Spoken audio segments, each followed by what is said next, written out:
धरती का बैकुंठ लोक माना जाता है जगन्नाथ धाम।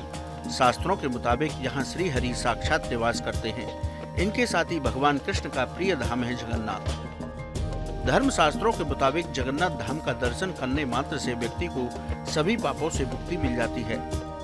साथ ही साधक सभी सुखों का भोग करता हुआ श्री हरि के बैकुंठ लोक में स्थान प्राप्त करता है।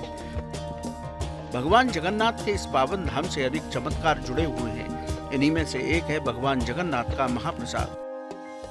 किसी भी तीर्थ में मिलने वाले प्रसाद को सामान्यतया प्रसाद ही कहा जाता है, लेकिन जगन्नाथ जी के प्रसाद को महाप्रसाद कहा जाता है। इस वीडियो में हम आपको बताएंगे कि कैसे तैयार होता है भगवान जगन्नाथ का महाप्रसाद, क्यों कहा जाता है उसे महाप्रसाद।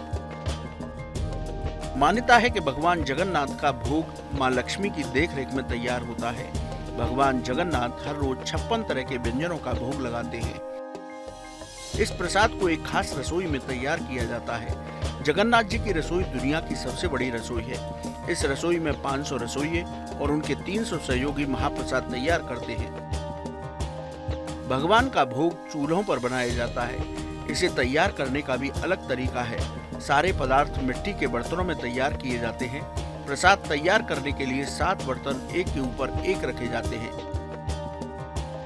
सबसे ऊपर वाले बर्तन की सामग्री सबसे पहले तैयार होती है, उसके बाद नीचे के बर्तन की। यह भी किसी चमत्कार से कम नहीं है। मंदिर की मान्यताओं और परंपराओं के मुताबिक महाप्रसाद तैयार होने के बाद सबसे पहले इसका भोग माता पार्वती को लगाया जाता है।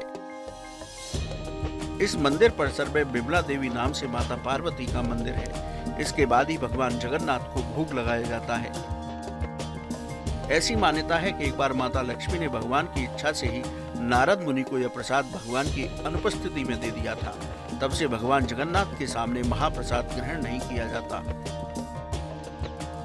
भगवान जगन्नाथ के मंदिर में हर रोज 20,000 से 50,000 लोगों के लिए महाप्रसाद तैयार किया जाता है, लेकिन देखा गया है कि किसी दिन लाखों लोग भी पहुंच गए तब भी प्रसाद कम नहीं पड़ा। इसके साथ कभी महाप्रसाद व्यर्थ भी नहीं होता।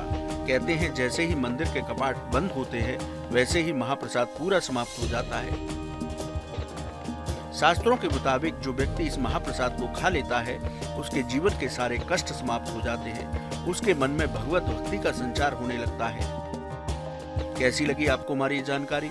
हमें कमेंट बॉक्स में जरूर बताएं। बाकी धर्म कर्म से जुड़ी तमाम जानकारी के लिए सब्सक्राइब कीजिए हमारा डिजिटल चैनल और देखते रहिए न्यूज नेशन स्तुति।